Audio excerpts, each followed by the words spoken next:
Министр по чрезвычайным ситуациям и глава Якутии ознакомились с ледовой обстановкой на акватории реки Лены. Сегодня утром Владимир Пучков и Егор Борисов облетели на вертолете речной участок от Якутска до Покровска.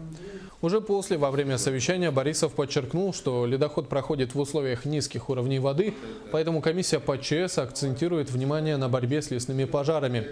В 3 районах Якутии объявлен особый противопожарный режим, однако действующих возгораний нет.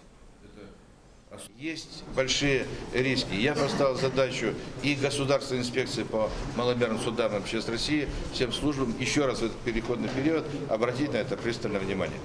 Все вопросы взаимодействия МЧС России, правительства Республики Саха-Якутия – это классический пример взаимодействия федерального центра и субъектов Российской Федерации при решении важнейших задач предупреждения, профилактики чрезвычайных ситуаций, пожаров и оказания помощи людям в беде.